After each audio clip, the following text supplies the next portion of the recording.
I'm going to talk about fibroids. Fibroids అంటే గర్భాశయంలో గడ్డలు. అవి నాన్ క్యాన్సరస్ బినైన్ మాసెస్ అంటాం అనమాట. అంటే అవి క్యాన్సర్ కాదు. దీస్ ఆర్ చాలా కామన్గా చూస్తూ ఉంటాం ఈ ఫైబ్రాయిడ్స్ అనేవి. గర్భాశయంలో స్మూత్ మజిల్ ఓవర్ గ్రోత్ వల్ల వస్తాయి ఈ ఫైబ్రాయిడ్స్ అనేవి. యూజువల్గా 30 to 50 years మధ్యలో కామన్గా చూస్తూ ఉంటాం ఈ ఫైబ్రాయిడ్స్. సో ఈ ఫైబ్రాయిడ్స్ అనేవి చాలా అంటే గర్భాశయంలో ఎక్కడైనా ఉండొచ్చు అనమాట. లైక్ లొకేషన్ మన గర్భాశయంలో 3 layers ఉంటాయి. సో ఇన్నర్ లేయర్ని ఎండోమెట్రియం అంటాము, మిడిల్ లేయర్ని మయోమెట్రియం అంటాము, అవుటర్ లేయర్ని సీరోజా అంటాం అనమాట. సో ఇవి ఎక్కడైనా ఉండొచ్చు. So depending on the location, అది ఎక్కడ ఉంది, సైజ్ ఏంటి, నంబర్ ఆఫ్ ద ఫైబ్రాయిడ్స్, ఒకటి ఉండొచ్చు, మల్టిపుల్ ఉండొచ్చు, మల్టిపుల్ సైట్స్లో ఉండొచ్చు. So depending on that symptoms అనేవి ఉంటాయన్నమాట. ఒక్కొక్కసారి లోపల ఎండోమెట్రియబుల్ క్యావిటీలో ఉంటాయన్నమాట ఫైబ్రాయిడ్స్. వాటిని సబ్మ్యూకస్ ఫైబ్రాయిడ్స్ అంటాము. సో మిడిల్ లేయర్లో ఉంటే ఇంట్రామ్యూరల్ ఫైబ్రాయిడ్స్ అంటాము. సో అవుటర్ లేయర్లో ఉంటే అవుట్ సైడ్ గర్భాశయం బయటకు పెరుగుతూ ఉంటాయి, సబ్సీరస్ ఫైబ్రాయిడ్స్ అంటాం అనమాట. సో సిమ్టమ్స్ ఎలా ఉంటాయి అంటే ఫైబ్రాయిడ్స్ యూజువల్గా అసలు సిమ్టమ్స్ ఉండవు. కొంతమందికి వాళ్ళు జనరల్ చెకప్కి వచ్చినప్పుడు డాక్టర్ ఎగ్జామిన్ చేసినప్పుడు అవి బయటపడతాయి. లేదంటే వేరే ఏదన్నా రీజన్ కోసం వేరే ప్రాబ్లం కోసం హాస్పిటల్కి వచ్చి స్కాన్ చేసినప్పుడు అవి బయటపడతాయి అన్నమాట. So these are asymptomatic fibroids అంటాం. సో అట్లాంటి ఫైబ్రాయిడ్స్ మనము ఏమి చేయాల్సిన అవసరం లేదు, దానికి ఆపరేషన్ చేయాల్సిన అవసరం లేదు, దానికి ఎటువంటి ట్రీట్మెంట్ అవసరం లేదు.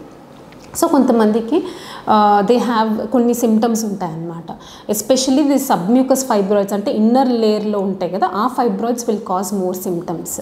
సో హెవీ బ్లీడింగ్ అవ్వచ్చు, పెయిన్ రావచ్చు, పీరియడ్స్ టైంలో పెయిన్ రావచ్చు, లేదంటే డ్యూరింగ్ సెక్షువల్ ఇంటర్కోర్స్లో పెయిన్ రావచ్చు ఒకవేళ ఫైబ్రాయిడ్స్ కింద సర్విక్స్ దగ్గర ఉంది అంటే.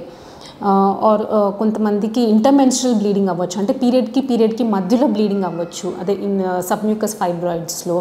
సో హ్యూజ్ ఫైబ్రాయిడ్స్ ఉన్నాయనుకో, పెద్దగా ఉన్నాయనుకో ఫైబ్రాయిడ్స్ లైక్ 10 centimeters అట్లా.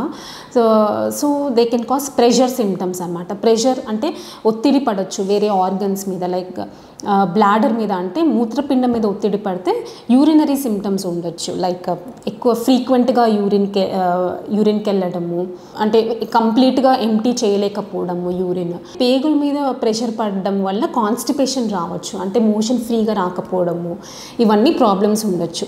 So based on the symptoms మనం ట్రీట్మెంట్ ఇవ్వాల్సి ఉంటుంది. ఇప్పుడు చిన్న ఫైబ్రాయిడ్స్ అంటే ఏమి సిమ్టమ్స్ లేవంటే దానికి ట్రీట్మెంట్ ఏం అవసరం ఉండదు. సో సబ్మ్యూకస్ ఫైబ్రాయిడ్స్ అంటే గర్భాశయం లోపల ఉన్న ఫైబ్రాయిడ్స్కి మనం హిస్టరోస్కోపీ అంటే గర్భాశయం మొత్తం తీయకుండా హిస్టరోస్కోపిక్ మయోమెక్టమీ అనేది మనం చేయొచ్చు అనమాట.